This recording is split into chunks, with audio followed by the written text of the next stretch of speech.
Assalamualaikum warahmatullahi wabarakatuh. Sahabat muslim dimanapun berada, pada kesempatan kali ini kita akan membahas pamali. Di dalam bahasa Indonesia itu pamali. Pamali itu sial, musibah, kualat, istilah lainnya. Kenapa itu terjadi?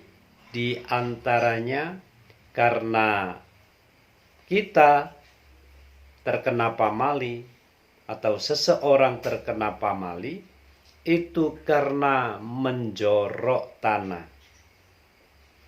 Apa itu menjorok tanah? Mengambil batasan tanah orang lain. Seperti pekarangan rumah di kampung-kampung itu. Terkadang batas tanah itu banyak, termasuk di tempat kami.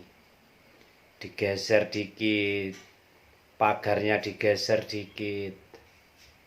Itu namanya menjorok tanah milik tetangga sebelah.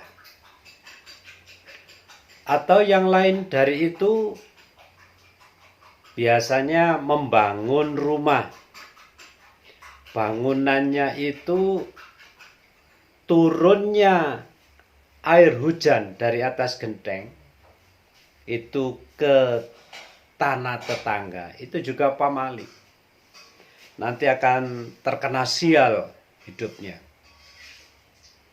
Lain dari itu juga sama pengambilan hak.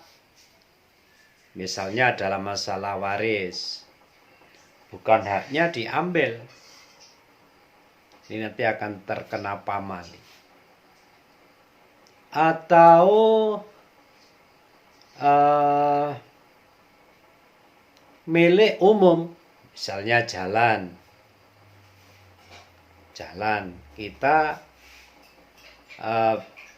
mengambil hak jalan untuk kepentingan, misalnya pagar ataupun turunnya tetesan air hujan dari genting kita itu turun ke netes ke jalan, itu juga bisa terkena pamali atau kualat atau kena musibah akibat semua itu. Apa biasanya musibah itu terjadi? Macam-macam. Bisa suatu penyakit yang tidak bisa sembuh. Bisa sial yang tidak pernah berakhir. Sial tidak pernah berakhir itu apa biasanya? Mau berencana ini tidak jadi, berencana ini tidak jadi. Kesana tidak bisa. Bahasa di kalangan orang Jawa luput. Nego tidak jadi, luput. Tuh. Jadi banyak hal yang terjadi. Bahkan ingat ya, bisa terjadi kematian dari semua itu. Kalau kita, tetangga kita, ini satu yang perlu diingat, satu, tetangga kita menjorok tanah kita, maka kalau bisa selesaikan dengan baik, beritahu dengan baik bila dia mau menerima. Jika tidak mau, cobalah berusaha lewat pemerintah desa supaya dikasih arahan dan diukur dan lain sebagainya. Kasihan dia maksudnya. Kalau mereka tetap tidak mau, ya sudah, biarkan aja. Daripada Anda yang menjorok, lebih baik biarkan orang tersebut. Karena apa? Dengan perbuatannya itu dia akan menghancurkan dirinya sendiri. Dan termasuk Anda adalah orang yang terselamatkan. Itu satu. Yang kedua, jadi selesaikan dengan cara semacam itu kalau ada tetangga kita menjorok tanah kita. Gak usah dipermasalahkan, terlalu runcing sampai bermusuhan. Kalau mereka mau baik-baik sesuai dengan keputusan pemerintah desa, silakan. Tidak mau, ya sudah. Gitu. Nah, yang kedua, memang oleh agama dilarang. Rasulullah bersabda di dalam hadis riwayat Bukhari Muslim, yaitu yang artinya barang siapa yang mengambil sejengkal tanah, sejengkal saja, maka pada hari kiamat tanah tersebut akan dikalungkan padanya sebanyak 7 lapis bumi. Sudah tidak akan mampu. Ini yang kedua, ini larangan. Rasulullah di dalam hadisnya bersabda demikian. Besok di hari kiamat akan ditimpakan sejengkal tanah itu akan diambil sampai lipat-lipat bumi berapa. Tidak bisa dihitung banyaknya. Ditimpakan yang artinya pengambil, penjorok tanah ini besok siksanya sangat luar biasa. Itu yang kedua, larangan agama. Yang ketiga, kenapa ini menjadi pamali?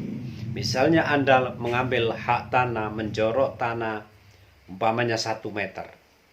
Saat Anda meninggal, maka diwariskan pada anak Anda menggarap jorokan ini menjadi warisan neraka untuk Anda.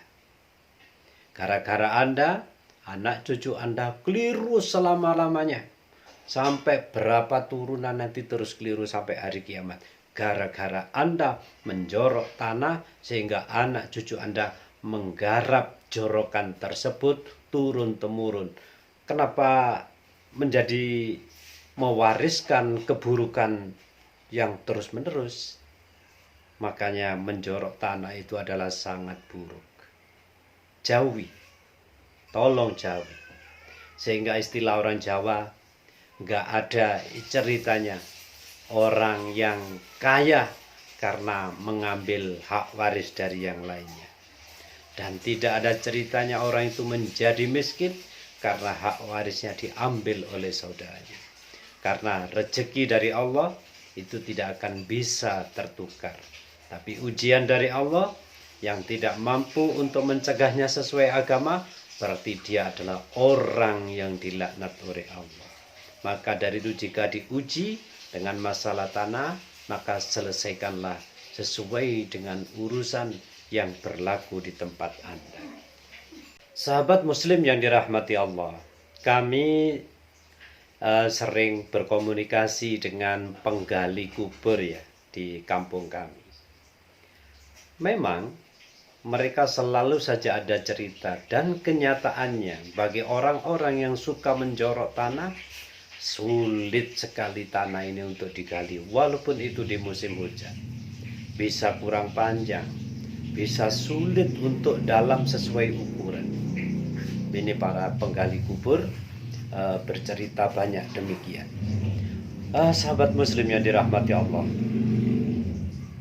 marilah kita berhati-hati dalam menjalani kehidupan, sehingga kita tidak termasuk orang-orang yang zalim kepada orang lain. Kenapa ini dianggap zalim? Karena bukan hak kita tentu.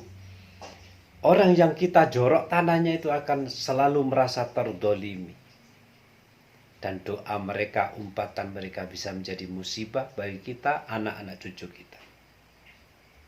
Berlakulah adil untuk tanah tetangga kita. Hati-hati membangun rumah. Hati-hati masalah hak waris. Selesaikan baik-baik.